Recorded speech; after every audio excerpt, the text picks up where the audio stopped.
Alright, hello, and welcome to the final part of Nino Kuni. Unless I fail miserably over and over again, in which case, it's not the final part. But here we go. White Witch time.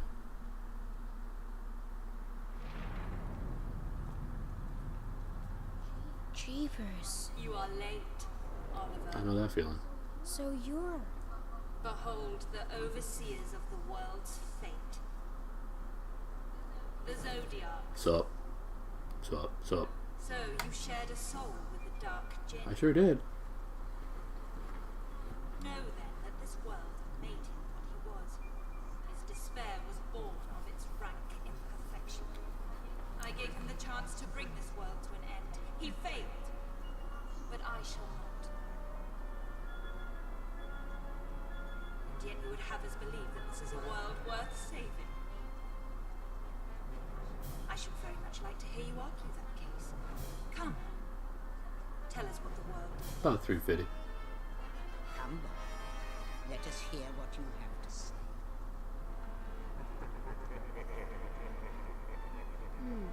Oliver! It's okay, Pete. It's all gonna be okay.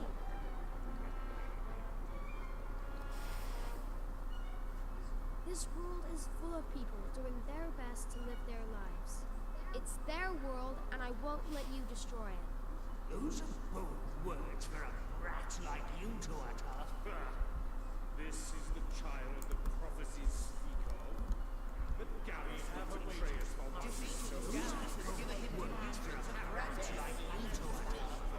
We are the council. Yes, I know you're the council. Determine the fate of the world. Oliver fell asleep waiting for him to shut up. You're wrong. You're alone, Cassiopeia. You always have been. They're gone. Power. Are you alright? What just happened? It was something Gallus said. He said she was locked inside her own world. So she's crazy. You mean to say that entire council was a figment of her imagination? Her magic was so strong, it turned her thoughts into reality. Right. She's crazy. Hold on a second. Then what made the White Witch disappear? Was she an illusion too? No, the White Witch is real, Real crappy. and she's in there.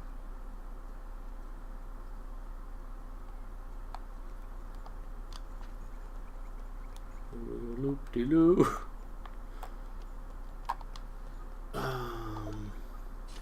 I gotta see something real quick. I don't know why I don't have Astra equipped. Glad I did.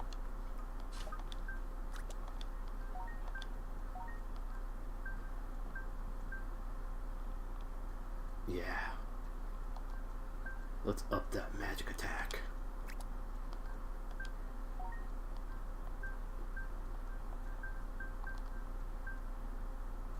And I guess we'll up the magic defense too. And let's see what we got here.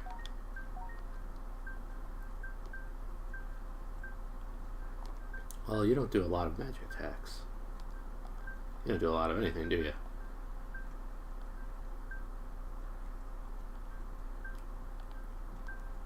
But we can up that. And I guess we'll up a Medal of Valor.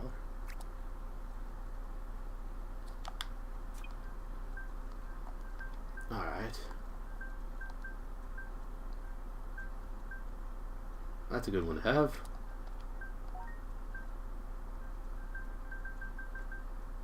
$203 and $127. $201 and $120. You don't use magic though.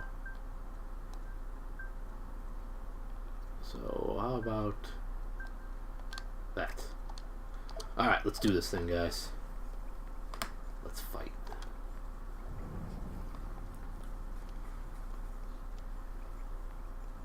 Maybe.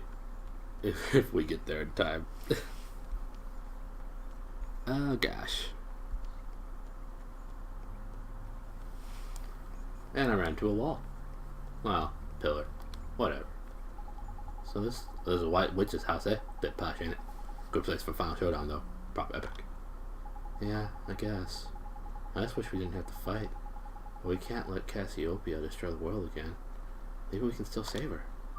Open the door to the throne room. Oh, yes. How dare you? This is Her Radiance's inner sanctum.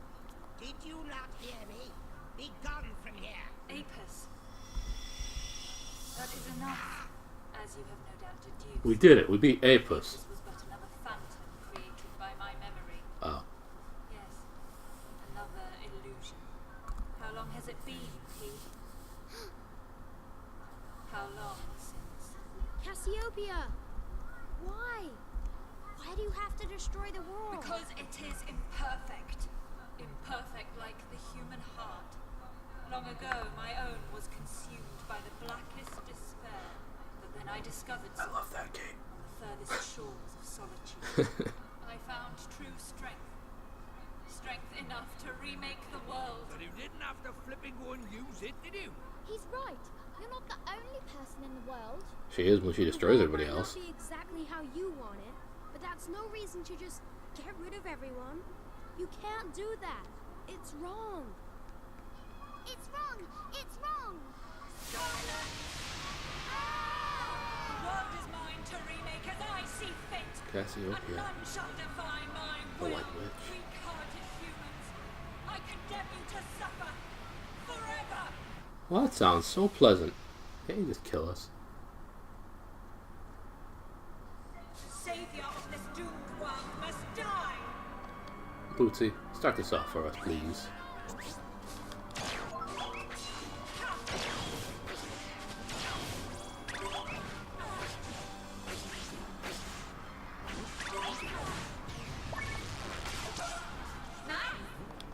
Oh, yeah. Oh, I meant to do that.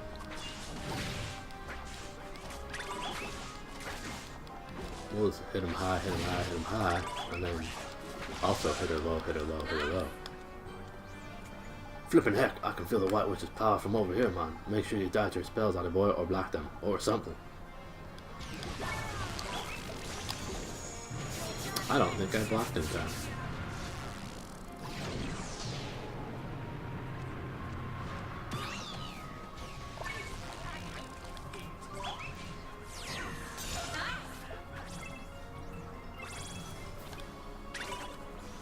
How do you feel about being hit a bit by more and stuff?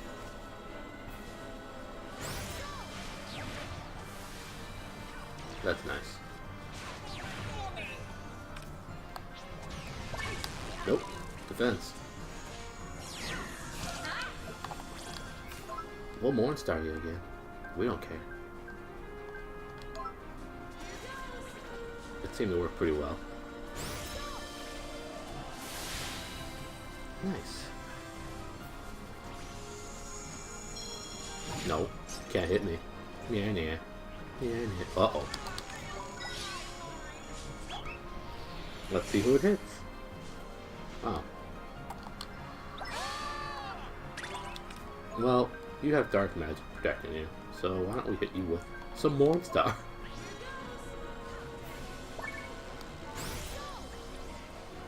I don't want it. Ow.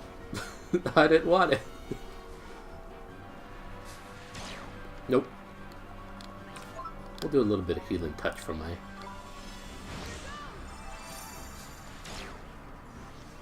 Fortunately, Oliver is a pretty quick heal. Ooh. Her defenses. Her defense is down with this on. Not gonna be able to do that if I punch you in the face. I was wrong. Ow.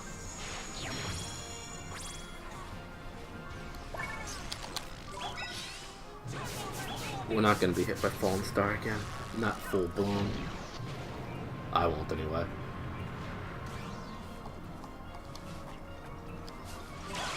No. Bad.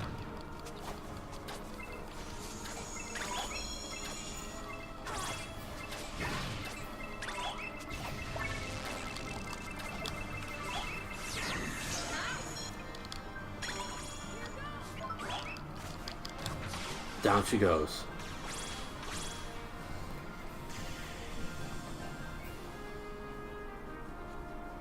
Just as the prophecy foretold. Very well. Where's this then? I'm spacing out, man. Oh, I've got a bad feeling about this. She's changing.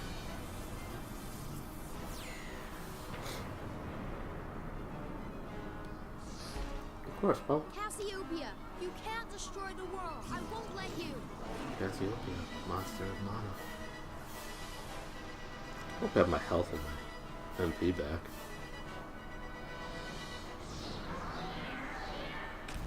Nope. That's okay.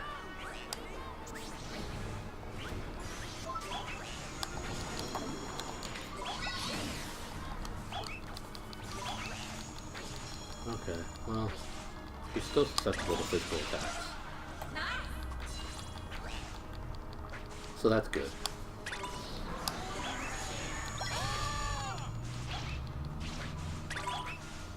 Stop poking me in the face.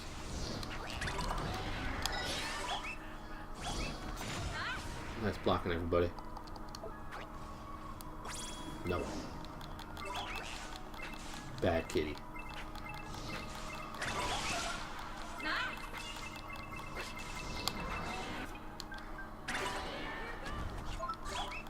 Try it again.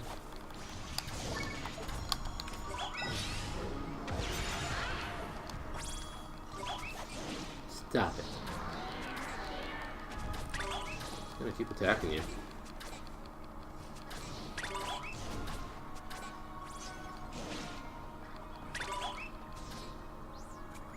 Oh, Nicholas, there's something bad in the way, Ali boy. Whatever you do, make sure you stop it.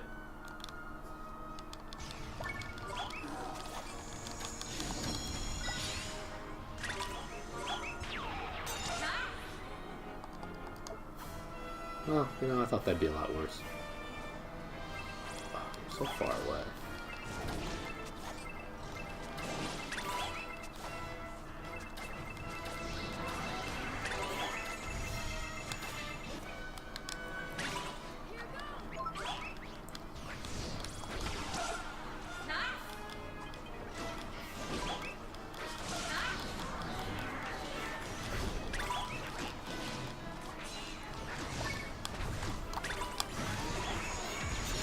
Fortunately, they had their most effective defenders out too, so they didn't really get hurt too bad.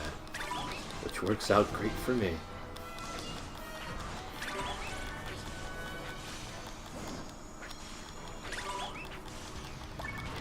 Gotcha.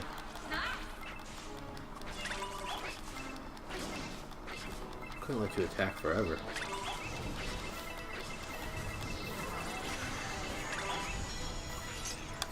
Oh boy.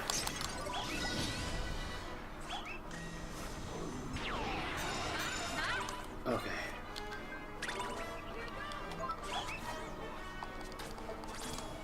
Let's grab some more magic and health.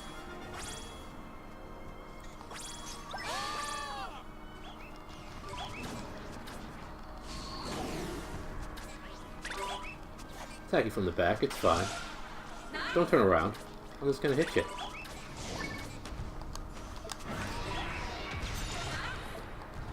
Nah. Might be nice for us. Not very nice for her. Nope. Can't let you do that.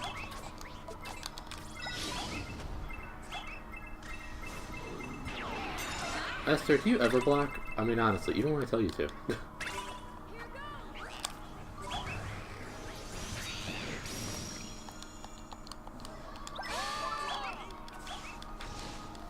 Did a little bit of war cry in there and start attacking. Nice little boost. Should be able to hurt her pretty badly.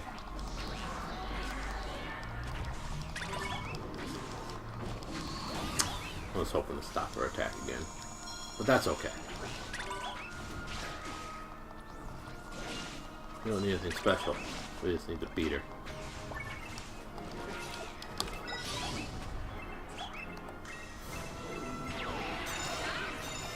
Nice choices, everybody. I'm gonna grab a little bit of health for myself.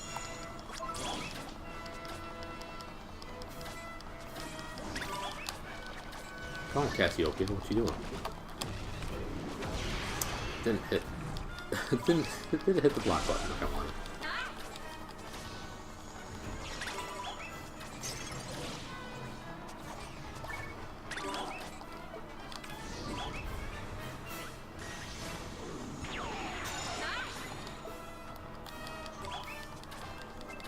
Just stay there.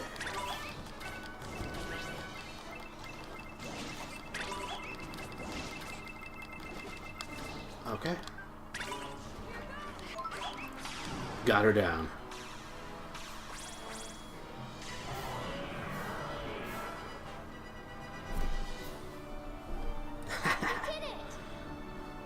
We did it.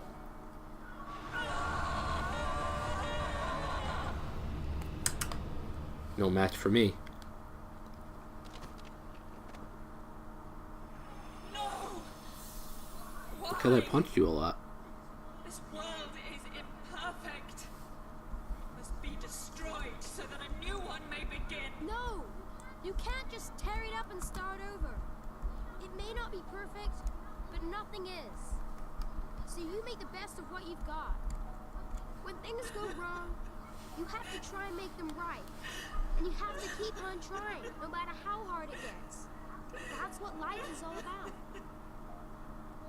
Life. Even when you're all alone, you can't give up. Sooner or later, someone's sure to come along. I met P, didn't I? And she... well, she's a part of you. Mm-hmm. And I met Oliver. Oliver, you're my friend. Oh, P. Life's never perfect. It's always changing. Meetings, farewells, happy times, sad times. You take things as they come, and you keep on going. That's just how it is.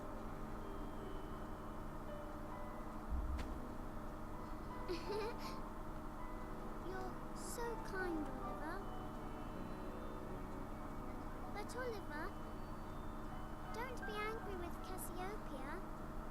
She was so sad. She didn't know what to do. That's why I was born. But now you've made her better, and that means I don't have to look after her anymore. Huh? Oliver, I have to go now. Bye-bye. Thank you for everything, Oliver.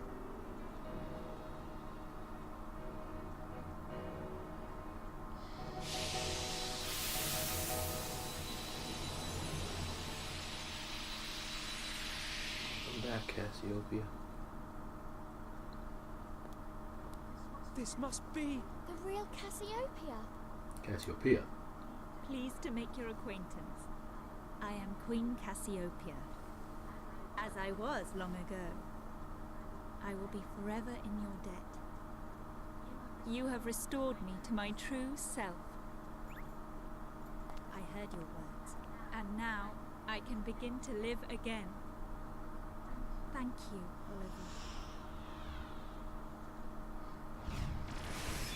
What's going on?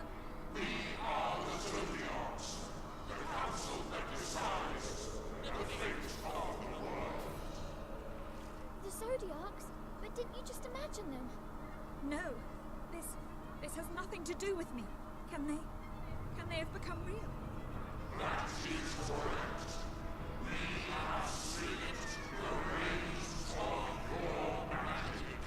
Ready, Cheek? Get back in her head, you rotters!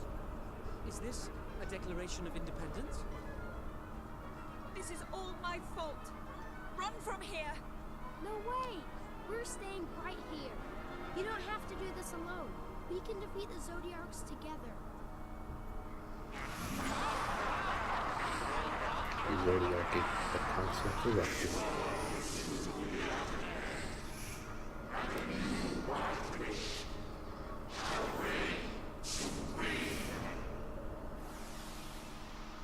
see about that, I suppose. Alright.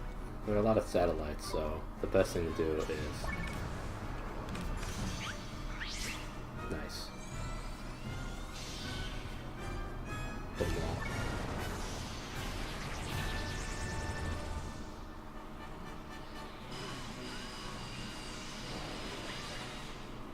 all. Ouch. I'm gonna use my more powerful spell. Is everyone alright? I'm sorry, I must not allow them time to use such attacks. Help her out, boy. You gotta hit them before they can hit you, ain't it? Well, I just tried using a spell.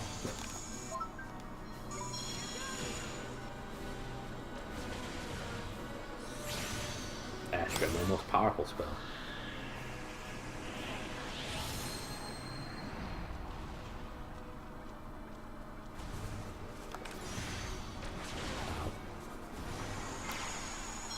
Now's your chance. I'm gonna hit him again. Ah, crud.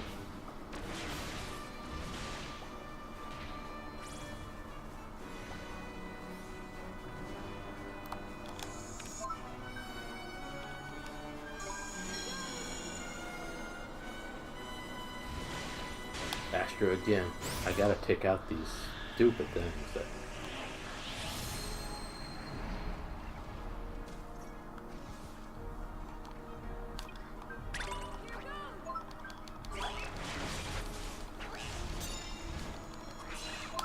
No, I want to attack. Not attacking the right thing.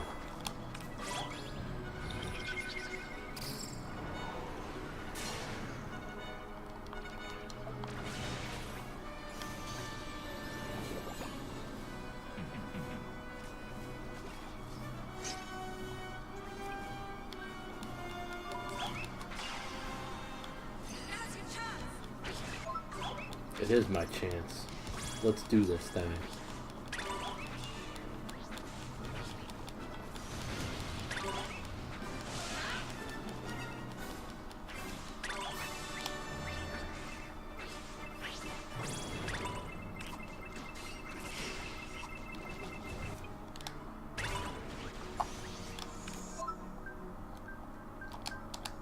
Let's hit him with 1 star.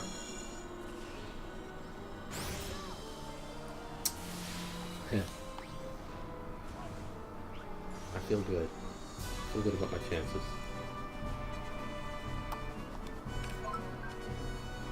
Boy. No, I want to defend.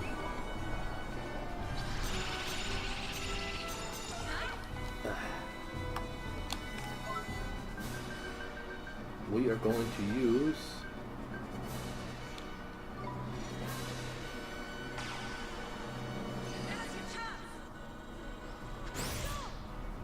Let's see how much this hurts him.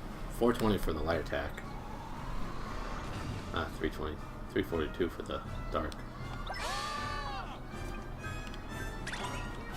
Come on, Custard, make it happen.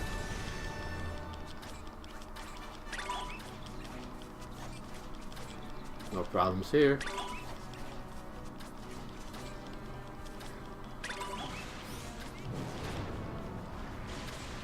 No problems at all.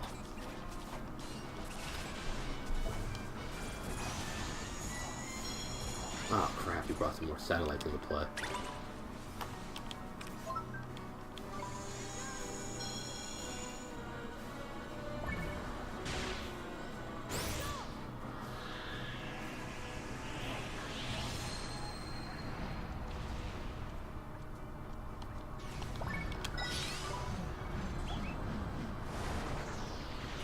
Hope we're defended.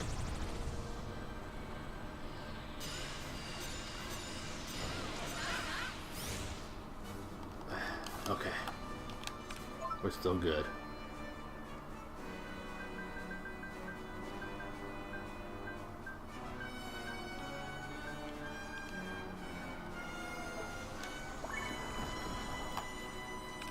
Well, I'm gonna get hit by the piercing gaze.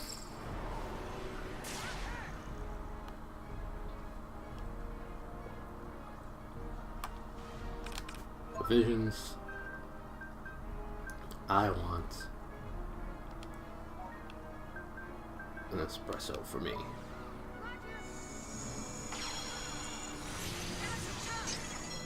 Which is good.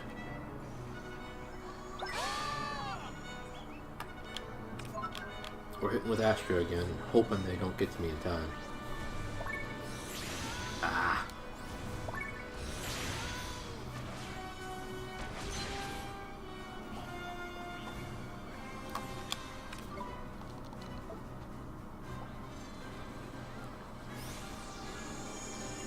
That's nice.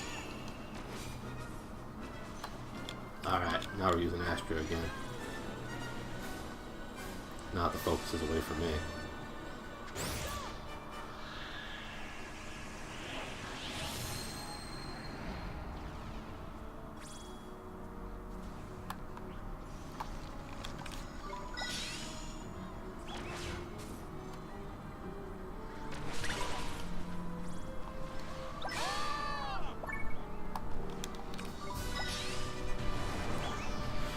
Hope we blocked in time.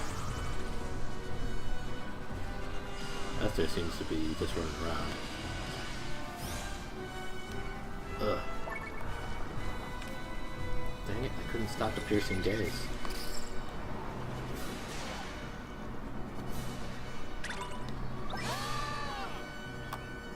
Provisions. We are going to use something that's we very rarely use. There.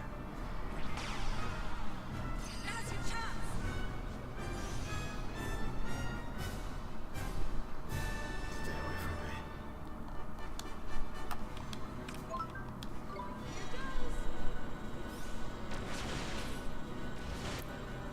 Not enough time, satellites. Go away. Well, I thought that would kill all of them.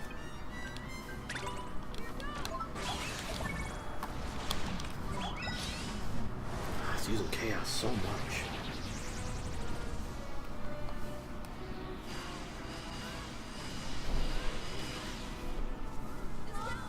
Ah, no.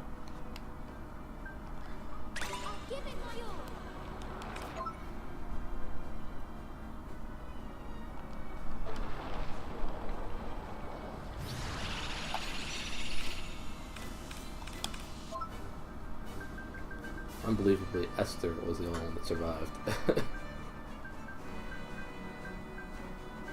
I want to leave my...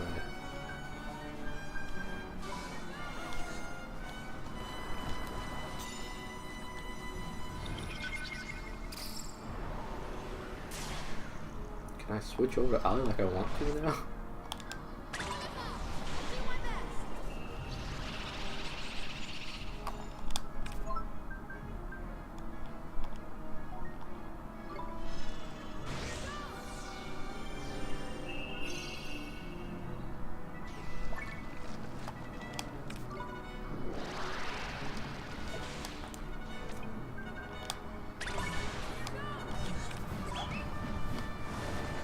Well, let's see what happens. This chaos spell is just obnoxious.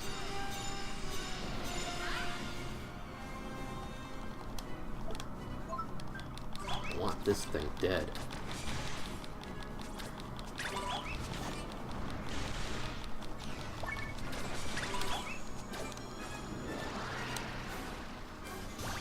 New Dawn. What's this do? Heals all of us, I hope.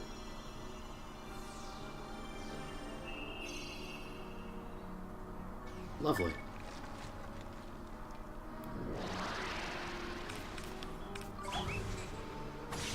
Let's thunderstorm. Definitely kill it. Finally.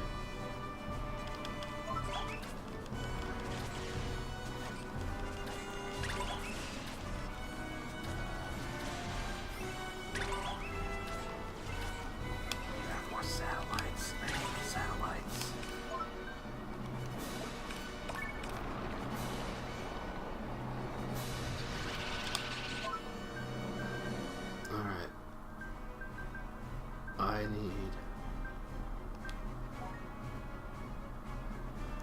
Well, let's give an espresso to Esther so she can continue to heal us if she needs to.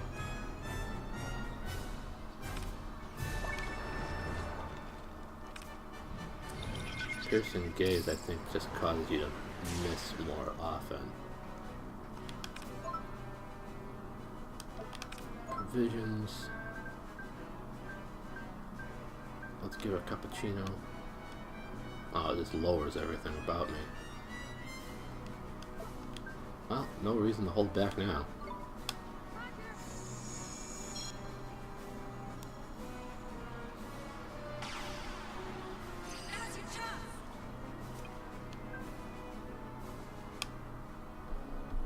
No. Now's my chance to Astra everybody again. I got hit by something right before the end there.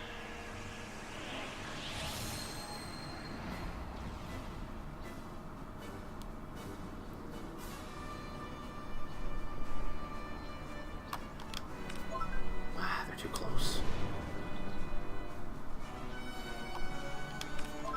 Nope. So close to being there.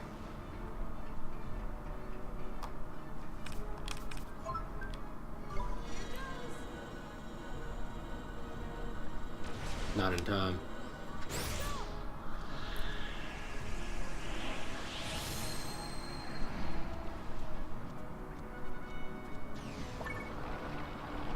It's fine by me.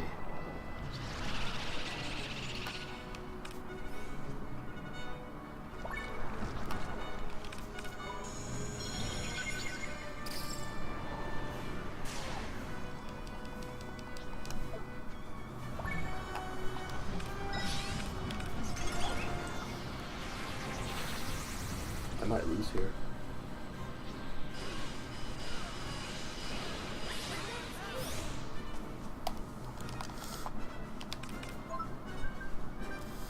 Oh boy, that was really close.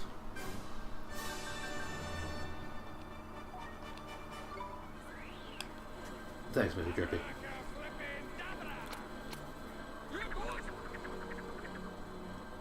That helps a lot. And I'll heal myself up more. At least I thought I would.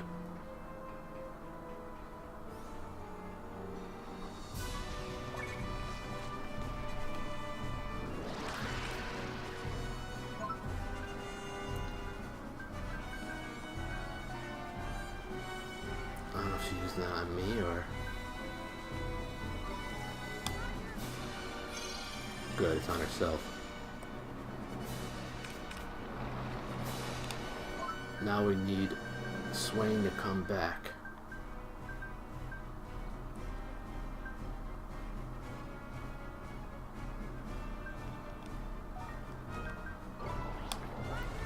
Welcome back, Swaine.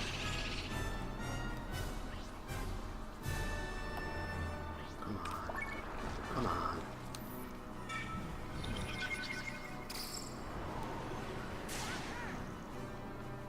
Which means chaos is coming up.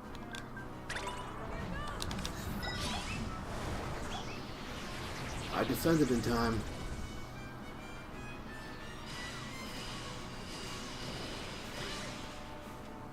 Thought I defended in time.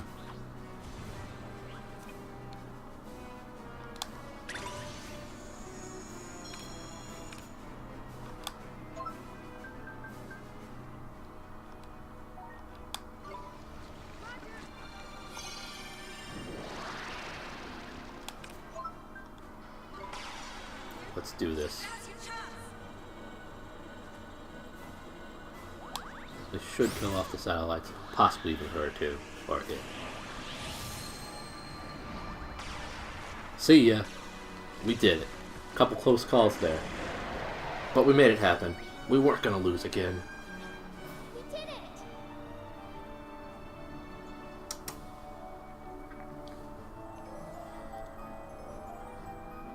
Way to go, guys.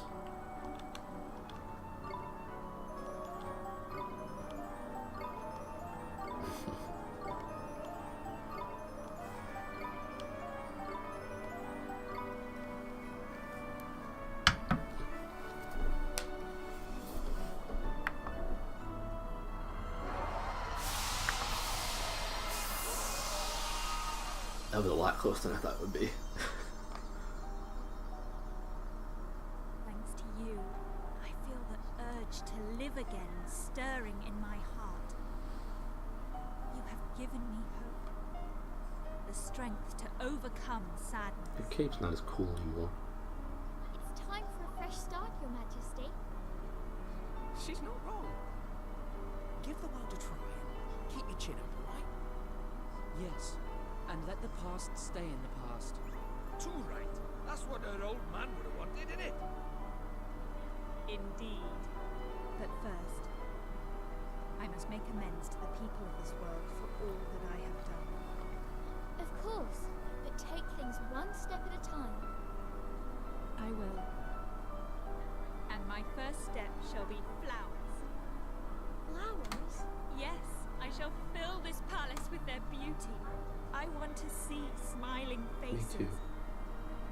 I want to make everyone happy just as they once were. Same. This world shall bloom. You can do it, Your Majesty. I just know you can. And I want you to see it. To see the world you saved.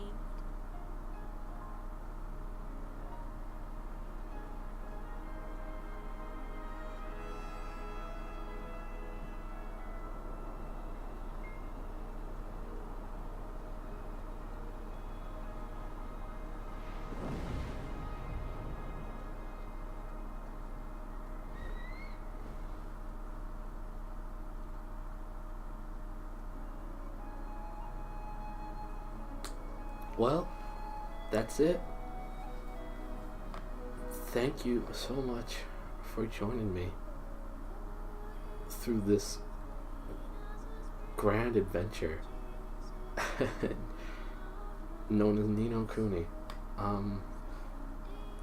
It took me a few months. I think I started in January, and it's almost about mid-April now. Because I took about a month off, I couldn't figure out how to get my stuff to work again. But we made it through, and I really appreciate everybody that watched the entirety of this, however long it took them. It means a lot to me. I mean, I don't expect to get a lot of YouTube views, and I don't really care if I do or not, to be honest. I did it because I wanted to share this game with a few of the people that mean a whole lot to me. So I hope those people, and they know who they are, I hope that they really enjoyed experiencing this game. It was a lot of fun for me to revisit this, and I hope to at some point go through the second one, which came out a few weeks ago. As of this recording anyway. Yeah. I always liked the story of this game as well as the ending. I thought the ending was really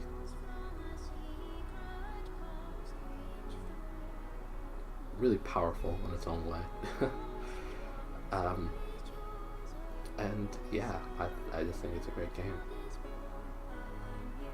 I thought the music was great, the animations top notch, and the story was just very well done. This game will always be special to me, in a way, just due to story content, but I really like the characters too. And as much guff as I gave Esther, she was amusingly the only one who survived a pretty hefty attack right toward the end, which saved my bacon.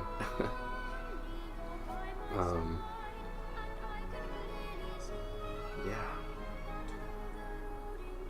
It was a lot of fun doing this.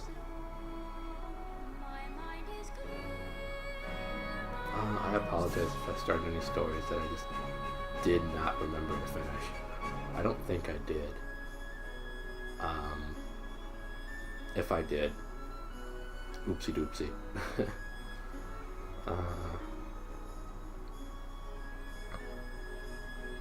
But yeah, that was Ni no Kuni. I finished it in about 35 parts. Minus some grinding, of course. And I never even bothered using Marcusing, even though I could have. Mostly because I was about 20 levels higher than Marcus when I got him. So that would have just been a pain in the butt.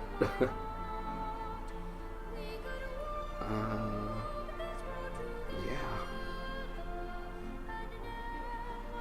I like the soundtrack a lot too.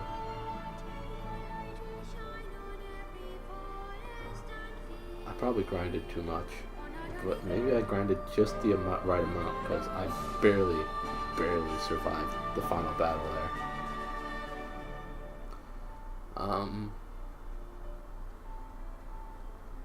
Gosh, I don't really have a lot to say over the credits, but I hope that you're enjoying the imagery and the music over me. And it looks like we're about to get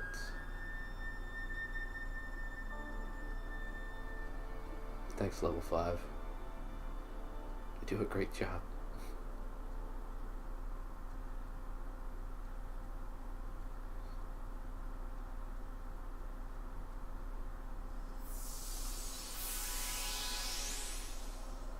The first time he's ever ridden a broom. Hey, you are an early bird. Morning, Miss Layla. It's such a help having you around, dear.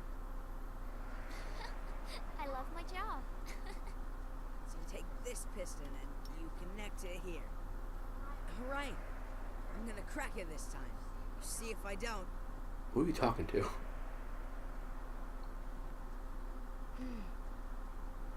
Is this Kiki's delivery service? Mom, I'm gonna get on with my life.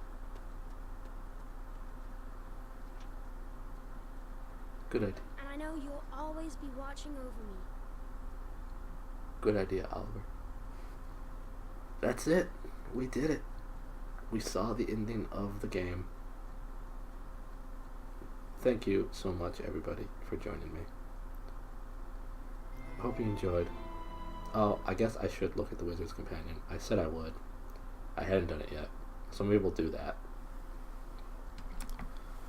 The White Witch's most formidable spell has been added to the Wizard's Companion.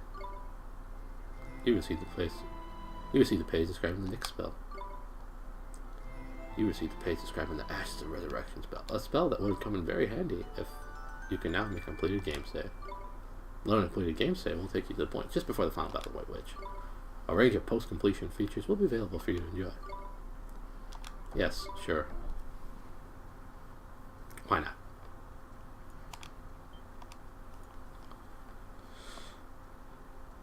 So let's take a look-see at the Wizard's Companion. For those who haven't seen it.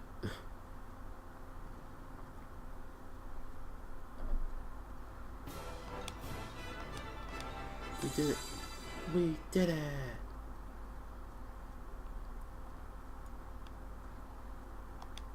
Yeah, I'm solo in this one because I don't remember if there's anything that happens right after. Like, there's post-game stuff, but it requires a lot of effort to actually see much of anything. So, anyway, Wizard's Companion. Here it is in all its glory. I think the best thing to show are the 12 Tales of Wonder, which I guess I can just read to y'all. Of course, I only have 10 of them. The first tale.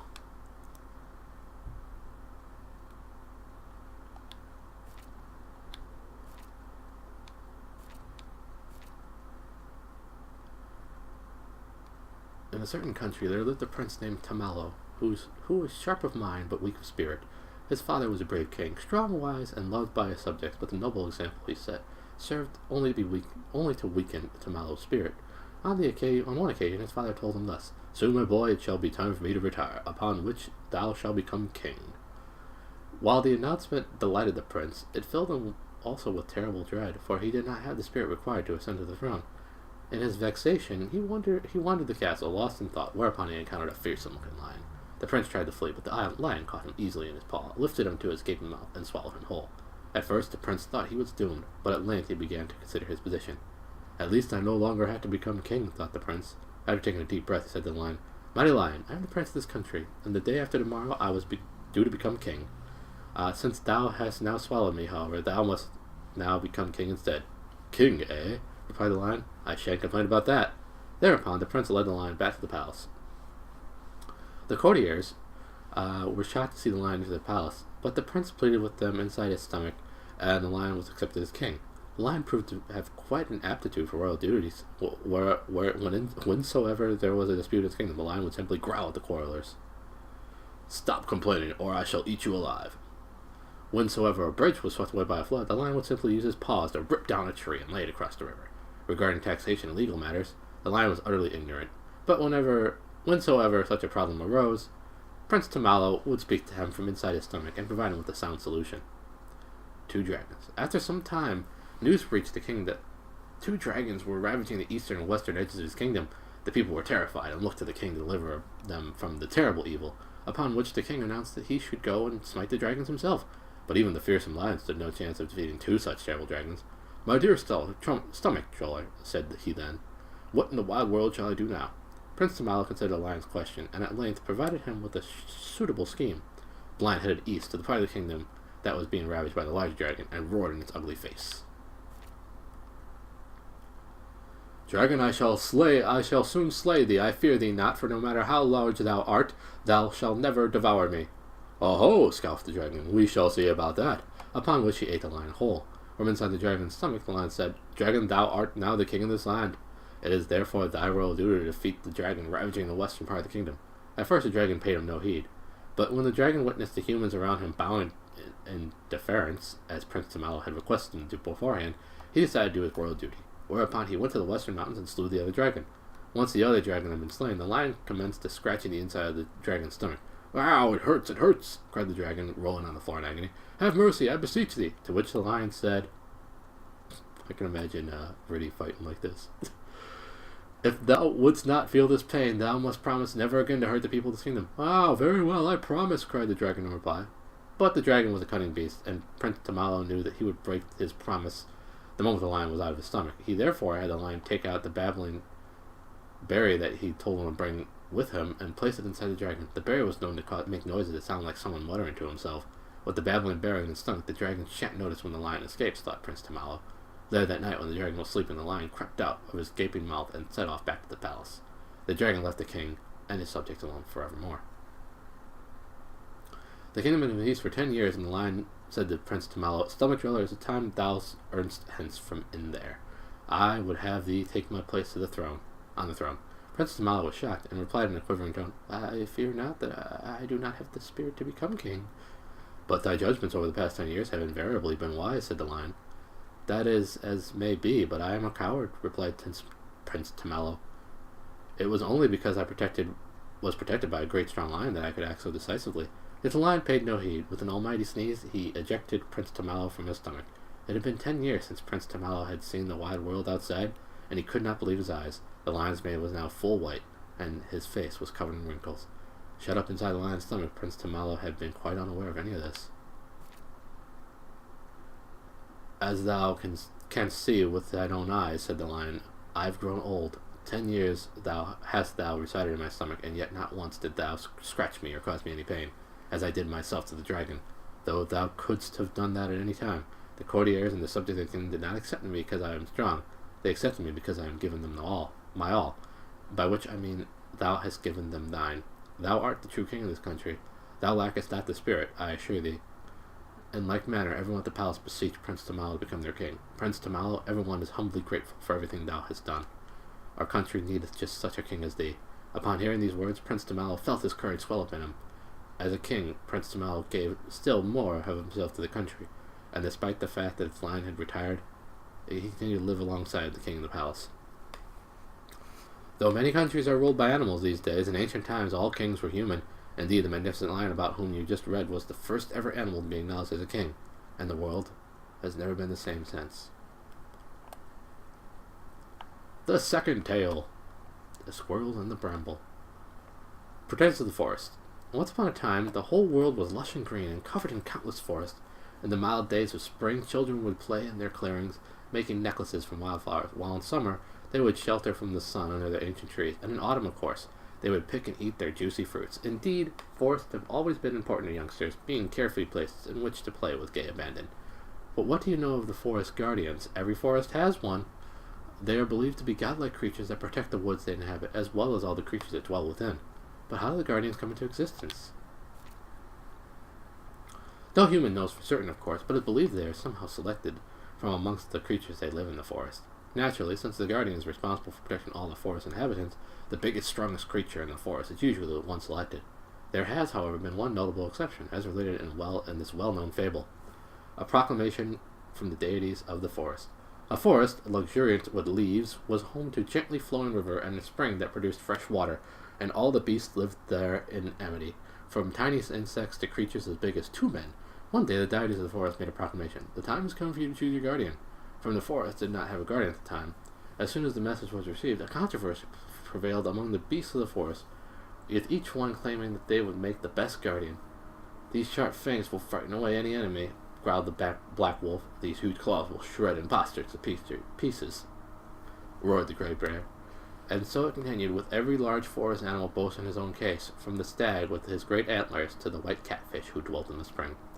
The forest's smaller inhabitants, those who had no chance of winning any test of strength, could but watch his assembly of beasts in silence. The bickering continued for several nights until one day a golden haze descended upon the forest, bringing with it an aroma so sweet that the beasts soon forgot about choosing a guardian and simply spent the day in a contented daze, staring at the new golden coloring of the trees around them.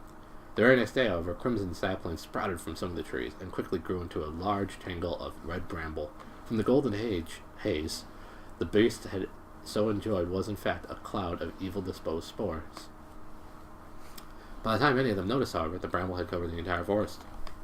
The bramble strangled tree after tree, causing them to wither and die. It seemed only a matter of time before the entire forest would be quite devoid of life.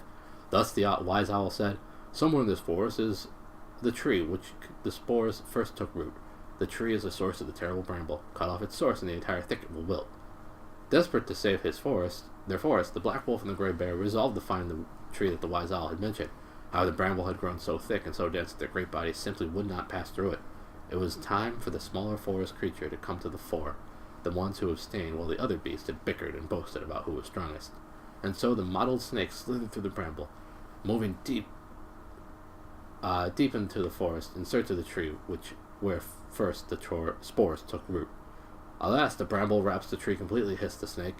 "We shall need to cut through it somehow, but I have neither claws nor teeth, only this forked tongue." Upon hearing the mottled snake's report, the blue woodpecker leapt into action. "I shall peck through the bramble in no time," he chirped with confidence. But as he neared the tree the mottled snake had described, the bramble became too thick, and he was quite unable to spread his wings, let alone fly close enough to peck at the bramble, and thus he went back, dejected. That was when the field mice and the squirrels rendered their assistance. "These sturdy front teeth of ours shall gnaw through the bramble," squeaked the field mice. "But the bramble goes all the way to the top of the tree," observed the squirrels. "Can you truly climb so high?" The field mice had so conceived that they could not, so it was the squirrels who set off to cut through the bramble that surrounded the tree that had been the first to succumb. The squirrels soon reached the tree and scaled it with ease. In no time at all, they were nibbling at the bramble and making light work of cutting through it. No sooner had they begun to chew their way through the bramble than large parts of the thicket that covered the forest fell away and withered, and so the squirrels decided to continue nibbling until the tree was completely free of the bramble. Alas, the bramble contained poison spores, and the squirrels who swallowed them soon felt the effects and fell lifeless to the forest floor. And yet, this did not deter the other brave squirrels, who had resolved to rid the tree of bramble and save the forest at any cost, and each of them continued to chew. The moment the last of the bramble was cut, the entire tangle withered away. The last remaining squirrel fell from the tree, dashing its head upon the ground. The squirrels had saved the forest. When the black wolf and gray bear were finally able to wade through the dead bramble, they came across the bodies of the dead squirrels and let out terrifying cries. As the animals' cries rang out, the squirrels' souls floated from the bodies as pure orbs of light. The black wolf and the gray bear watched in amazement as the orbs floated into a hollow in this tree, bringing it back to life. The deities of the forest had spoken. The squirrels were the forest's true guardians. Though they were among the smallest and weakest of the beasts, their courage was greater than all the largest creatures. Size has no bearing on a creature's stature. Story the third. The Fairy Who Wouldn't Stop Crying. Sit tight, boys and girls. I've got a story to tell you. A fairy tale, if you like. Fairies like me used to be 10 a penny, see? But you'd be hard-pressed to find one these days. Always on the move we are. Anyway, this story is about a very special fairy, and while it all happened a long, long time ago, the fairy is still going strong today. Or so I hope, anyway. Right then, let's get cracking, ain't it? The story is about a little fairy who couldn't stop crying, sobbing he was, day and night. Now, us fairies are hell of a impressionable, especially when we're little. We learn all sorts of tidy tricks from other fairies, but we can pick up bad habits just as easy. I don't know whose miserable mug this poor dab saw when he first popped into this world, but it must have been proper tragic, because the first thing he ever did in his life was cry, and then he just kept on crying. Now, it's not like this fairy wanted to be spouting tears all the time. He just couldn't help himself. Every night, every time it got dark, he'd well up, like blinking clockwork he was. What's more, young fairies can be hell of a cruel, and this little cry fairy got rid of something terrible, all of which just made him want to cry even more, of course. One day, a traveling wizard happened to spot this fairy standing next to a puddle of tears. He was a proper knackered, this wizard, and hell of a thirsty, so what he did was he took a drink from the puddle, ain't it? There's lovely, he thought, and felt 10 times better straight away. Then off he went with a spring in his step and got on with his wizardly work. A bit later, when everything was done, he decided to go back and thank the fairy for the tears he drank. But when he came back, the puddle was even larger than before. "Oh, fairy," he said in his grand old voice, "why do you cry so much? I've been gone 3 days, and still you weep." "Sob," said the fairy. "Scared I am, like scared of the dark. I don't know what to do about it." After a few more sobs, he went on, "And everyone makes fun of me, good for nothing. I am, life's rubbish." And with that, he went back to sobbing. "I see," said the wise old wizard, stroking his long white beard. "Perhaps a lantern is what you need." So he whips his tiny lantern out of his cloak and plonks it on the end of the fairy's nose, right? Now the light from the lantern made the fairy blink like mad, but it didn't half cheer him up, and sure enough, he stopped crying. Felt like he'd been born again, he did. "You see, little fairy," said the wizard, "you shall never be in the dark again, no matter where you go." I'm not scared anymore," the fairy gasped, cracking the first smile of his whole entire life. "And you are no longer good for nothing either," laughed the wizard. "That smile of yours will bring comfort to a great many people. Come with me, and I shall show you." So the fairy packed up his daps in a little bag and went off with the wizard. They had some pretty hair-raising adventures and all, but the fairy never once got scared. He had the lantern at the end of his nose, see? And even after he parted ways with the kindly wizard, he never cried again, and the light of his nose is still shining to this day. Have a look around you, like he might be right nearby. Well, what do you say? Proper tidy tale, isn't it? I bet you got a tear in your eye now. The fourth tale. The Bear Man and the Princess's Tears. A kidnapped princess. The king of a peaceful kingdom had one daughter, whom he loved very much. The princess was very brave and very wise, and assisted her father in ruling the kingdom. Hard by the edge of the kingdom was a steep mountain. No one ever approached it, however, for it was known that a witch lived in a cave at its foot. The witch had long had an inclination to rule the kingdom herself, but the fearless prince never failed to foil her plans. The witch had an apprentice who was top half bear and bottom half man. This apprentice was known as the Bear Man, for what that was his name, and was fearsomely strong, but very dull-witted, and always carried out the witch's commands to the letter. One day, the Bear Man was in the cave making potion when the witch returned with a young woman. It was, yes, guess, the princess who was always ruining her plans. The Bear Man looked at the princess.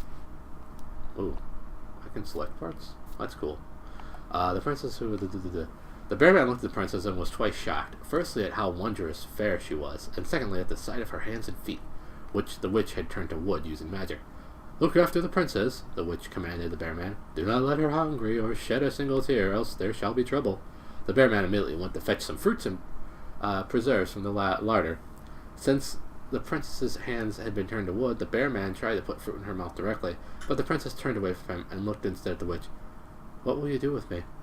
"I shall tell your father that I have taken you hostage," the witch replied, "and demand his kingdom in return for your freedom."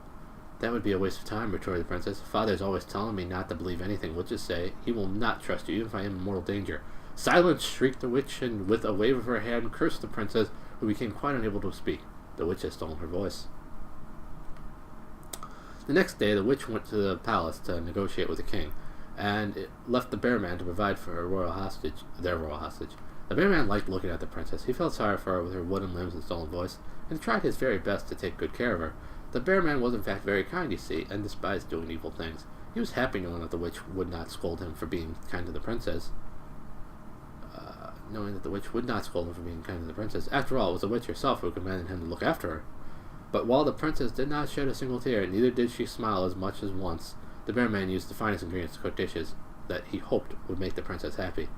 But when the meals were served, she would do no more than stare at him in total silence.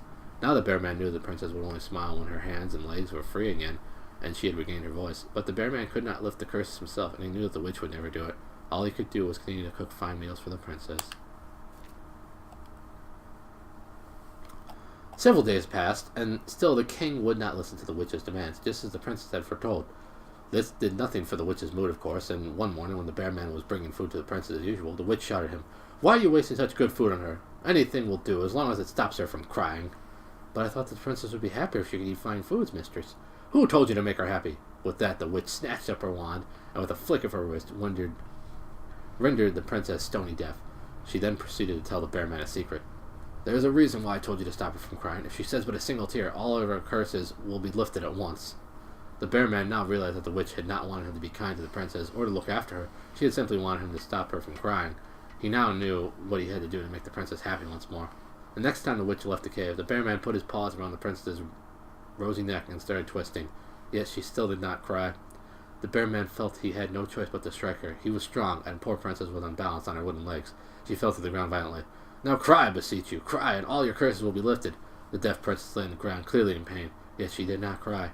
She simply continued to stare directly at the bear man. The bear man, for his part, resolved to treat the princess with great cruelty. He stopped feeding her, set snakes and insects upon her, and pulled out her beautiful golden hair. The bear man tried his best to be brutish. When he looked upon the princess in agony, he felt so sorry for her that he started sobbing. Though he hurriedly wiped the tears away with his big paws, knowing that he must not let the princess see him crying, it was too late. The princess realized that something was amiss, and resolved not to shed a single tear, no matter what ordeals the bear man put her through. The bear man snarled and bared his teeth, and treated the princess more cruelly than ever, but the princess was very brave and very wise, and did not shed a single tear. A month passed, and the witch visited the king once more. When she returned to the cave this time, however, her mood had changed. The king refused to negotiate, and there is no point keeping a hostage anymore. It is time to kill her. Upon which she waved her wand once more, sending a deadly arrow whistling toward the princess. The bear man immediately threw his great bulk in front of her, shielding from the arrow, which pierced his chest. As he crashed to the ground, the wand fell from the witch's hand. The bear man's fate was sealed, but with his last morsel of energy, he opened his eyes and looked up at the princess. She stared back at him, her eyes wide. "I have done such terrible things. I will die an evil man in your eyes." Such were the bear man's sorrowful thoughts as he perished. As he did so, tears fell in a flood from the princess's eyes, raining down upon her wooden feet and arms, lifting the curse and returning her to normal. The princess immediately stood, picked up the witch's wand, and used it to draw a rune, for the princess could use magic as well, you see. A large fire engulfed the cave, and the witch's wailing could be heard from miles around. Once the blazes subsided, nothing remained of the witch, save for a small pile of pitch-black ashes. At that moment, the bear man was brought back to life, as a beautiful young prince, for his dull-witted bear form was nothing but a curse imposed upon him by the wicked witch. The prince asked in a weak voice, for he was still upon the brink of death, "Your Highness, why did you cry for me?" "Witnessing your death, it filled me with a terrible sorrow. Had I only known that crying would lift my curse, I would have done so far sooner. I see now that you were trying to help me, even as you did those horrible things. I treated you terribly, Your Highness. Please forgive me." "Of course I forgive you. You are a kind person at heart, and for that I am truly grateful. Now please, do not die." Upon hearing these words, the prince shed one final tear, and breathed his last. The princess stared at the prince's lifeless body for a long while, before picking up the wand once more with conviction. She had settled upon a course of action. She would cast ashes of resurrection. Upon casting the spell, the cave was filled with white light, restoring breath to the prince's lungs as he shone upon him. The prince's spell had brought him back to life. The very next moment, however, the princess fell to the ground. As she lay there, she raised her face and asked the prince, "Who are you?" "Acid of resurrection is a forbidden spell," he replied mournfully. "Those who cast it always pay a terrible price. The price you have paid is your memory of me." And the prince's eyes filled with tears of terrible sadness once more. "Why are you crying?" asked the puzzled princess. "Because something important has been lost." Upon hearing the princess's next words, however, the prince could not help but smile. "Well, perhaps together we can make it anew." The fifth tale. There was once a boy wizard who was endowed with a great deal of magical ability. No sooner was he able to walk than he could cast spells no other wizard could, controlling the clouds above and making great seas and mighty mountains move at will. In truth, such feats did the boy more honor than he deserved, for he had not practiced any more diligently than other wizards. His talents were innate, and had been with him since birth. The boy, however, grew up quite certain that he had been blessed by the gods, and came to believe that his rightful place was among them, in heaven itself. No sooner had the thought crossed his mind than the boy became desirous to make it an immediate reality. Boys who are born with such exceptional powers are seldom accustomed to waiting.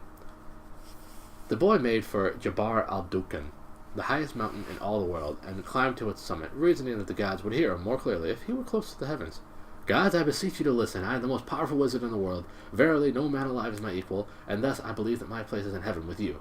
I wish for you to consider me one of your own. The heavens responded with an enormous thunderclap.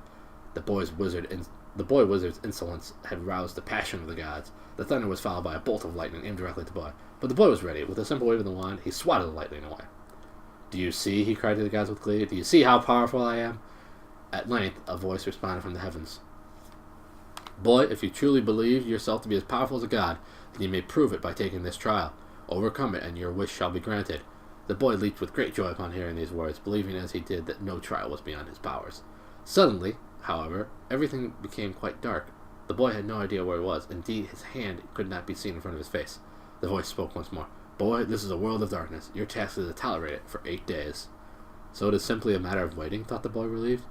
That shall not prove difficult. But the voice went on. There is a door in front of you, boy. Raise your hand and you shall feel it. On the other side of this world is a world of light. On the other side of this door is a world of light, where all godly knowledge resides. Enter and you shall become one of us. The door, however, must not be opened until 8 days have passed. With that, the voice fell silent, and all was quiet once more. The boy reached out his hand in front of him, though he could not see the door. The door was there, just as the voice had said. I shall open the door, said the boy decisively. I shall wait a full 8 days, and then I shall become a god, and all will be revealed to me. At first, the boy could do nothing but sit and contemplate his current plight. It was not long, however, before his mind started conjuring all sorts of thoughts. What wonders awaited him for when he became one of the gods? What manner of place was heaven that the gods called home? What would he treat his human minions once he was one of their gods? How would he treat his human minions once he was one of their gods? And so it went on. He found himself increasingly agitated, anxious to see what awaited him. He opened the door to the world of light. He kept his resolve for 6 days and 6 nights, but on the 7th day the boy was overcome by curiosity. In one more day I shall become a god, thought the boy clearly. Surely it is of no consequence if I open the door a little early. He reached for the door once more and traced its even surface. Eventually his hand came across a small protrusion which felt like the cover of a keyhole. Timidly, the boy lifted and looked through the other side. A blaze of blinding light flooded through the keyhole, knocking the boy a full cubit backwards. It was incredibly bright, and yet he simply could not close his eyes. The world on the other side of the door was beyond the boy's human imagination. Its scale and beauty seemed to pierce his very soul. The world of the gods. The thought alone made the boy shiver, but even as he did so, he was plunged in the darkness once more. The boy had failed the trial, yet he was still allowed to enter heaven and become one of the gods, for they acknowledged his abilities, and showed compassion toward him. They could not, however, show the same compassion toward his eye, the one that had peered into the world of light. The eye was condemned to wander, disembodied through the skies for all eternity. The boy's wizard eye traverses the skies to this day, soaring above the birds, gazing upon the world below. It can never hope to soar as high as the heaven where the gods reside, however. Indeed, it is trapped between the human world and the world of gods forever. Occasionally, when it is overwhelmed with extreme dissatisfaction, the eye swoops down close to the earth's surface, bringing a devastating whirlwind in its wake. These howling gales are known to have destroyed cities and forests, and are rightfully feared by ordinary humans. And so, the consequences of the boy wizard's folly are still being felt. Pretty. The 6th tale, My Other Self. What follows is an extraordinary story of an ordinary little girl. When I was a little girl, I had the reddest hair you've ever seen, and I lived with my mother in a small village tucked away in the hills. I was never any good at magic, but I loved gardening and could grow all sorts of flowers and medicinal herbs. Behind my house was a low hill from which you would enjoy a wonderful evening view. I used to walk to the top of it every night to sit on a big old root and watch the sun go down. One day, my mother cut her hand on a glass that I had broken. Though she had washed the wound straight away, just as she always taught me, the cut soon became infected, and by the next morning she had a very high fever. I took care of her the best I could, of course, but several days passed without any improvement in her condition. Then one night, after I had cried myself to sleep with worry, I woke with a start to find myself standing in front of a strange door. I opened this door and walked through it to emerge on top of my favorite hill. It looked just the same as it always did, except for one thing. There was something else there, sitting on my root and sobbing quietly, someone else there. I took a sharp breath and thought to myself, could the girl sitting on the root actually be me? Her hair was just as red as mine, and it glittered like a ruby in the setting sun. I was feeling quite sad myself, but the girl sitting on the root seemed absolutely inconsolable. Feeling sorry for her, I asked, "Are you all right? Why are you crying?" At this, the weeping girl lifted her face, giving me another shock. It was exactly like mine. "I was careless, and my bird flew away," she said. Oh, I did love it so. So that's why you were crying. I've been careless too, as it happens. I made my mother sick. I thought for a moment and asked, what kind of bird was it? It was blue, bright blue. It was so very beautiful. My mother's eyes are blue as well, I sighed, but they don't seem to sparkle like they did before she took ill. We carried on talking for a little while, and before long we'd become firm friends. She loved gardening too, and she was enjoying gazing at the sunset from the crest of the hill. It seemed we had absolutely everything in common. Eventually I said, here, take this. It's a flower I grew. It's called a warm welcome, and birds love it. Perhaps it might make your blue bird come back. I had already put some of the flowers on my mother's bedside to try and make her feel better, as well as some in her hair. Thank you, said the girl, smiling. Oh my, it really does smell wonderful. Hey, would you like to go to my house? I nodded, and off we went down the hill together into the girl's house. She placed the flower I'd given her next to the window. Before long, we heard a sound. Beep, beep, beep. Cheep, cheep, cheep. And a blue bird flew in through the window. Chee-chee, shouted the girl, recognizing her missing pet. The bird had flown straight for the vase and held the flower. It seemed a little unsteady, as though one of its wings was injured, and I couldn't help feeling happy that the warm welcome I'd given the girl had made her bird come back. All of a sudden, I was in front of the strange door again. I walked through it and found myself lying in bed once more. It was just a dream. I sighed. Then I threw off the sheets and went to my mother's bedroom. Much to my surprise, though, I found that she wasn't there. That's when I heard a sound coming from the kitchen, and I ran downstairs. Mother! I cried. Good morning, she replied cheerily. You must have been wondering where I've got to. I have just felt so much better when I woke up this morning. Now then, would you like some breakfast? I'm famished. And then my mother's blue eyes were sparkling once more. Every person in this world has a soulmate, a person in another world with whom they share a soul. Soulmates' destinies are intertwined, and occasionally they even overlap. So should you ever chance to step through a strange door, do not be surprised if you meet someone just like you. The seventh tale. How the little girl became queen. In Xanadu, the kingdom in the clouds, the ruler has always possessed many a mysterious power, not least the ability to make the most prescient of prophecies. This is the story of one such ruler, of whom little was expected when first she ascended to the throne. Xanadu's new ruler was a little girl, cowardly and weak. Though it was a peaceful place, with a temperate climate and few, if any, monsters, Xanadu had never known a cowardly ruler. The thought alone was simply preposterous. The girl herself knew that she was a coward, having never displayed courage or daring since the moment of her birth. She was scared of sleeping alone, and the thought of being in the temple at night filled her with a holy dread. Despite claiming that she had a well of courage to draw on if necessary, she would undoubtedly have been found wanting if she had been asked to deal with a giant, or a dragon, or even a lion.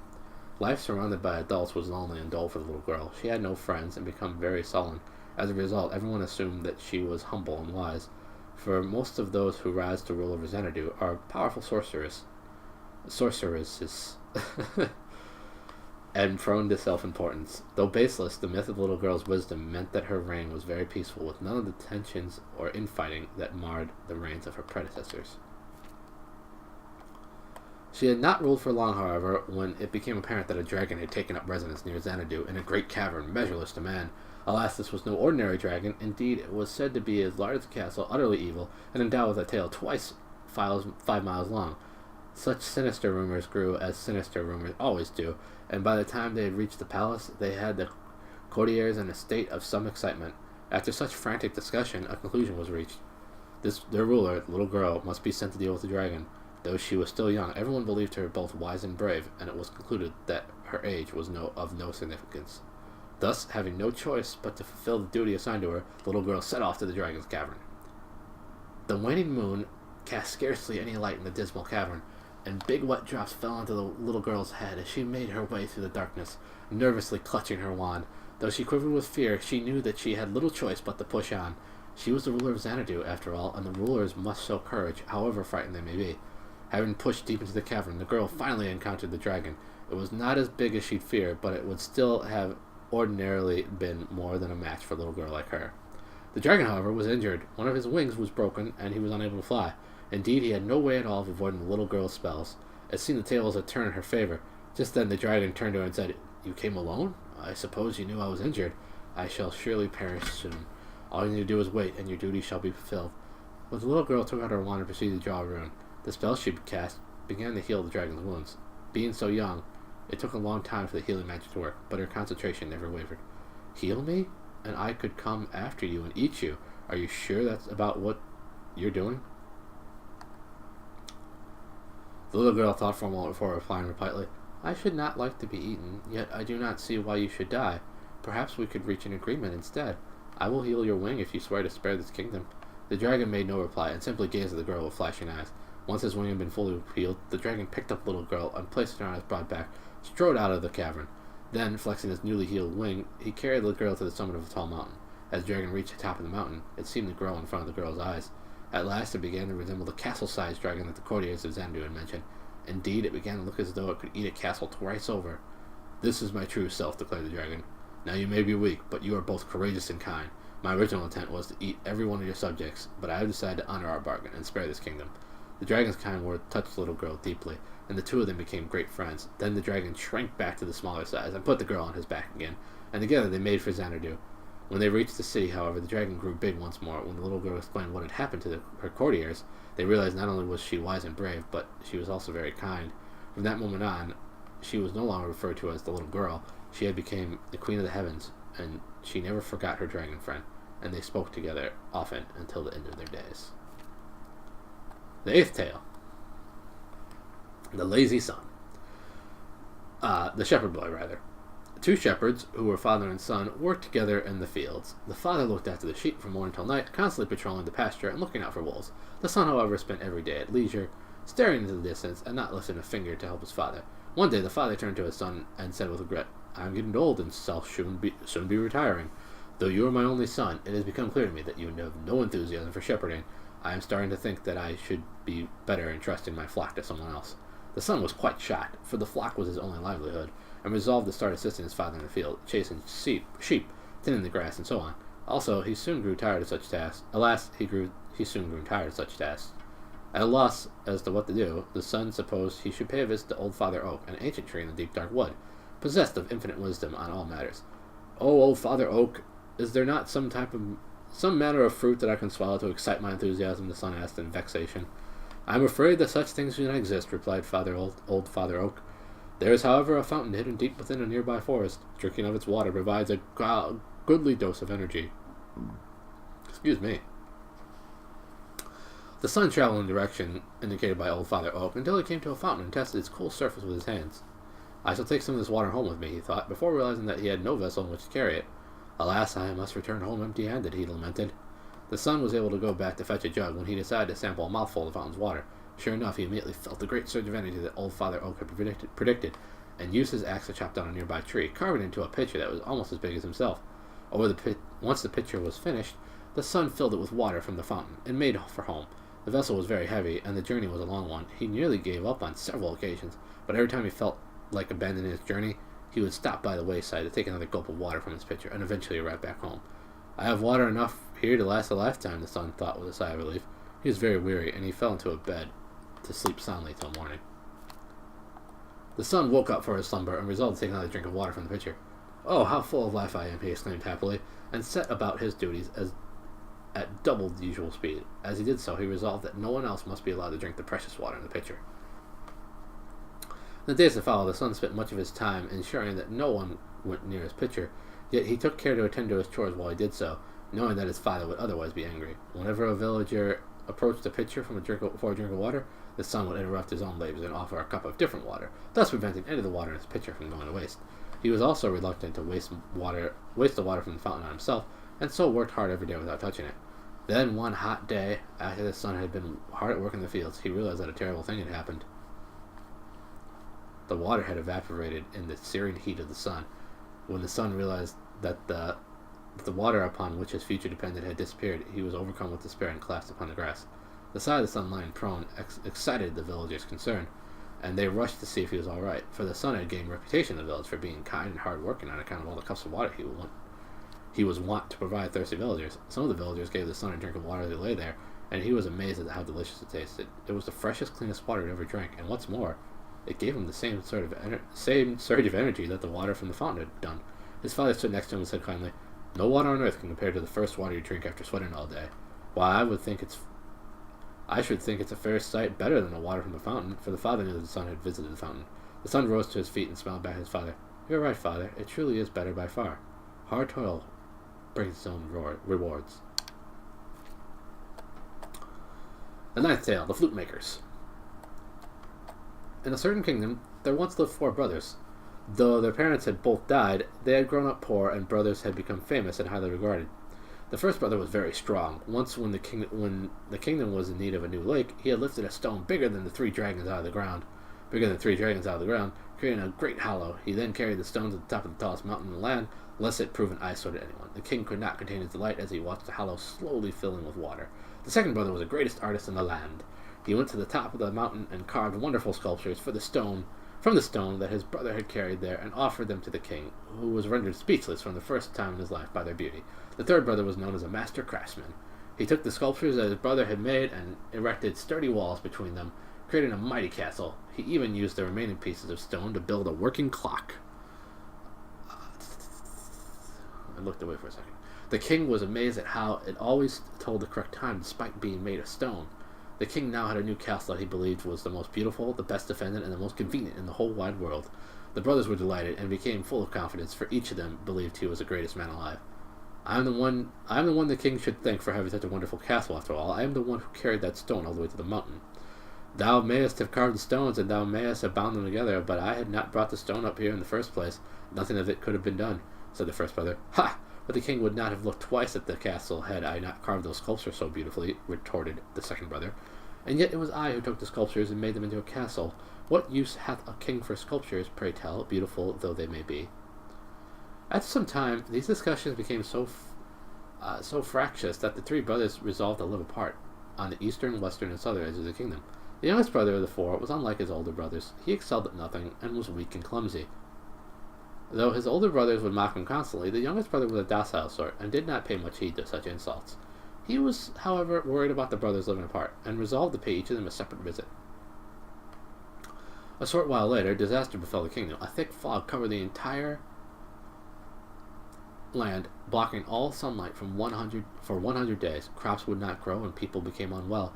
And yet the very worst of it was that the fog put an end to all the music, for it simply could not be heard through the heavy broom.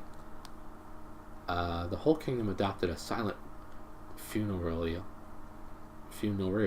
air, and still the source of the fog remained a mystery. One night, as the king slept fitfully, he had a strange dream. In it, someone was telling him that the only way to clear the fog was to play a certain flute, the most beauteous flute in the world. Upon waking, the king immediately summoned the 3 brothers who had built his castle and commanded them to build such a flute. Since the 3 brothers no longer spoke to one another, however, they would not cooperate, and each went off to carve his own. I'm the one capable of making a flute fit for a king, said one brother. It is simply too great a feat for the 2 of you. Ha! Thou mightest better say than thine own self, countered the second. My flute would be the finest, and thou shalt soon see. Boast if you will, scoffed the third. All men know that mine will be the best, and so the arguments continued. After some time, all 3 brothers finished making their flutes, and went to present them to the king and his subjects. All the kingdom gathered on the shores of the lake that had been created by the first brother, anxious for the presentation to begin. The first brother picked up the flute, which was very big and made of stone, and blew. Try as he might, however, the flute would not produce a sound. The king soon turned his attention to the second brother. His flute was a beautiful, delicate instrument made of clay, but when he blew it, it too produced no sound. The king was now becoming rather agitated, and hastily commanded the third brother to blow his flute. It was made of a single bone, with holes drilled in it and in the appropriate places, and yet it too could not produce a single note. The king was furious, and banished the brother from his sight. Several days later, the king awoke to hear the song of a flute that he had dreamed about. It was a beautiful sound, one that cleansed the heart and brought tears to the eyes of royals, ministers, soldiers, plowmen, and even the baker's cat, who had been thought death. As the flute played on, the thick fog that had plagued the kingdom began to clear. The king was naturally delighted, and started searching for the source of the blissful sound. Trusting to the evidence of his ears, the king came at last to the house of the 4th brother. There he found him and his 3 brothers sitting together with tears in their eyes. The king began to extend his warmest gratitude to the youngest brother, but was politely interrupted. Alas, this flute was not my work. My 3 brothers built it. And he proceeded to explain all that had come to pass. The youngest brother had been visiting the 3 brothers every day, hoping to persuade them to work together as before, but his brothers were stubborn, and they would not listen. After some time traveling hither and thither, from the south to the east to the west and back again, all the youngest brother's efforts got the better of him, and he collapsed in a heap. When his 3 elder brothers heard what had happened, They all felt sorry for their youngest sibling and went to visit him as he recovered. The eldest brother visited him first. "Is there aught I can do for you?" he asked. "Indeed there is. Hie thee to the forest, and cut down the tallest tree thou findest there. Findest there. Chop it into small pieces and bring them here to me." Thinking that his brother wanted firewood to keep him warm under the thick fog, the first brother agreed to do as he asked. "Very well, younger brother," he said. "I shall start cutting right away." "Thank you," the youngest brother replied from his bed, and before long, the first brother came back, a smile on his face, and a pile of logs under his arm. The next day, the second brother came to visit his youngest sibling.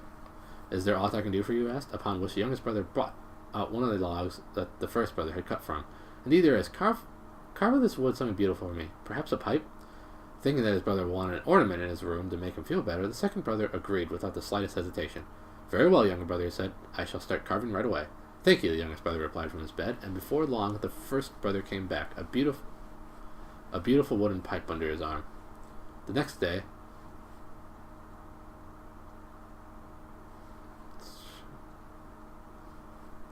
the third brother came to visit his youngest sibling. "Is there aught I can do for you?" he asked, upon which the youngest brother brought out the pipe that his second brother had carved. "Indeed there is. Wouldst thou be so good as to drill some holes into this pipe for me?" Thinking that the brother wanted something to entertain himself with while he was ill, the third brother gladly agreed. "Thank you," said the youngest brother from his bed, when his older brother had returned with the finished pipe. "But I actually have one more request." "Of course, younger brother, what is it?" "Call our two brothers and tell them to come here." Though the third brother hated his older brothers, he could scarce refuse his alien sibling's request. So piteous did he seem, and he agreed to go and fetch them. Despite all being gathered beneath the same roof, the three brothers would not look at each other, much less speak. Then, in the midst of the silence, the youngest brother pulled out the flute they had made and lifted it to his lips. As soon as he began to play, the three brothers began to weep, realizing how foolish they had been. As they listened to the sound of the flute, they recalled the past that they had shared, their humbled home, their parents who had loved them so, the days when they had supported each other and helped each other before they won fame. The four brothers continued to weep as they realized that each was only truly special when he worked with the others. All four of them, indeed, for it was the youngest brother who could produce a pure note from their flute. The tears that they wept were the most beautiful tears that the world had ever seen, for they were tears of love. After the king had finished listening to the youngest brother's story, he decided to give all four brothers a special medal. From that day onward, the brothers agreed to always work together, and they all lived happily ever after. That might be the last tale that I have.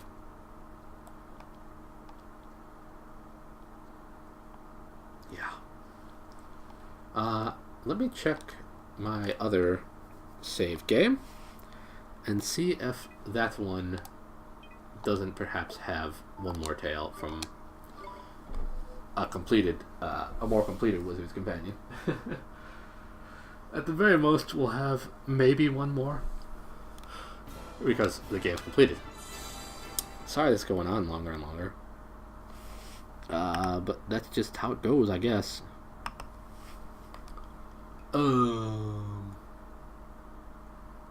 Yeah, this will be good.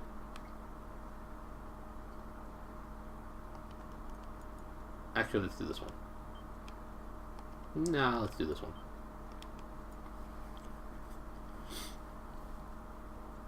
2014 was the last time I played this. Before that.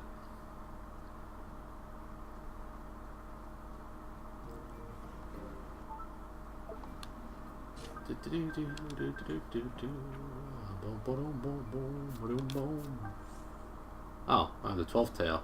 Well, I guess I'll read that one. And I don't know where the 10th and 11th tale are, but, whatever. The 12th tale, The Young Woman's Journal. An old traveler stood on the street corner, telling a crowd of people all about his adventures. The crowd enjoyed listening to his tale, and one of them asked, "What is the most incredible thing you've ever seen?" The old traveler thought a while and answered, "Let me tell you about a notebook I found. I was traveling through some truly inhospitable terrain, a jungle so thick that no light passed through its canopy, located in the foothills of a steep mountain range. I was certain that I was the first human to set foot in this place, until I came upon a notebook. Imagine my surprise when I looked inside and saw it was a young girl's journal. I became obsessed with it. I couldn't stop thinking about this little girl and what had happened to her. Listen to these entries. Did you ever hear of a tale so wondrous as hers? I wonder where you've gone. I've been looking for you all this time, but I can't find you anywhere. Passing through a village today, I heard some people talking about you. They described you as a little differently from what I remember, but it was definitely you. They said you were heading north, so that is where I shall go too. I don't believe it. They say that you've thrown yourself into some kind of swamp. Something called the Miasma Marshes. Why would you do such a thing? What am I going to do now? I finally found someone who could tell me about these Miasma Marshes. It doesn't sound good. It seems that those who gaze in the marshes are lured toward them by the evil spirits who reside there. They prey on those who have been overcome by despair and compel them to throw themselves in. Is that what happened to you? I finally understand the mystery of the Miasma Marshes. Well, I know what I have to do. Last night, a traveling wizard told me that people in this world share a soul with the person in another world. These people are called soulmates. According to him, soulmates' lives are intertwined and affect each other. By throwing themselves into the Miasma Marshes, however, people can cut the bond that links them to their soulmates, allowing their hearts to be consumed by evil. Those who have done so are beyond redemption. Even releasing this evil from their hearts and reconnecting them to the soulmate does not bring back the person they once were. He told me something else as well, something important. I need some time to think about what to do next. It is decided. I must become a wizard. It is the only way I can save you. It's been several years since I last wrote in this journal. I'm a great sage now, capable of breaching time itself. I decided to go back and rescue the other you. I'm going to take good care of him, right from the very start. I know I'll never be able to return to this time, but I will not regret this. In the other world, I shall find the floating soul to which you were once connected, and I will absorb it. That soul will then be reborn as my own child. I'm sending on a journey, a long journey to acquire the life that I need in order to save you. This is the least I can do for you, after what you did for me. I believe that one day your soul will return, and that we'll meet again. You saved me. You sacrificed everything for me. You gave me your life so I could live mine. I must see you again. After the old traveler had finished reading the journal, the crowd that had assembled before him stood silent for a long while. Before any of them could think of what to say, the old traveler turned around and shuffled off to continue his wanderings. But just as he was about to leave the town, he looked back at his dumbstruck audience and addressed them once again. The notebook wasn't the only thing I found that day. There was a wand lying next to it. I think it must have been hers. And that's it. Those are all the tales of wonder that I can share because I missed 2 of them somehow. Good for me. But here's a couple other things from the Wizard's Companion. A nice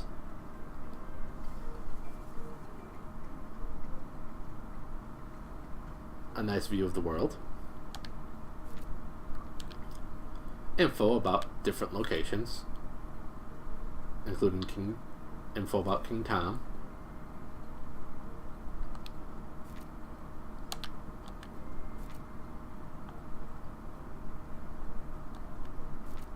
All pretty neat stuff, I think.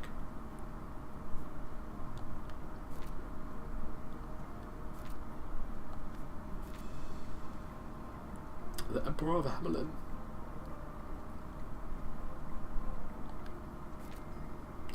Just cool stuff. Like, they put a lot of effort into this. And I think it's super neat. And, yeah.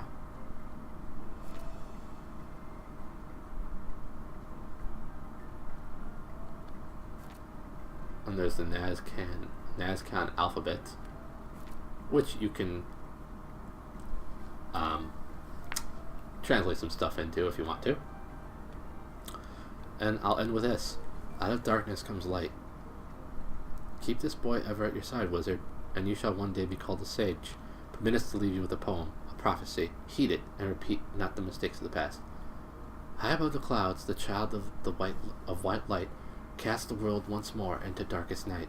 The path upon the dawn was never fair, if it is one fraught with suffering and despair. Well knoweth she of both their power, entombed there is in her ivory tower. Though full many have sought to breach her keep, its walls are too high, its mysteries too deep. Hope springeth yet amidst the flowers. When you find them, you will find her bower.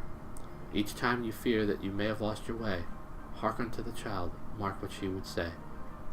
To your own self be true, all rests upon you. That's it.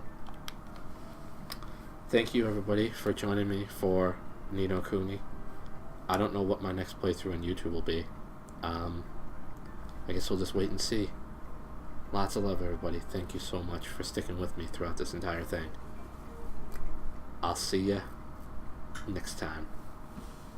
And as always, one more time, I hope there's a lot of magic in your life. If not now, soon. And that magic brings a lot of happiness, not only to you, but to all your loved ones. Bye, everybody.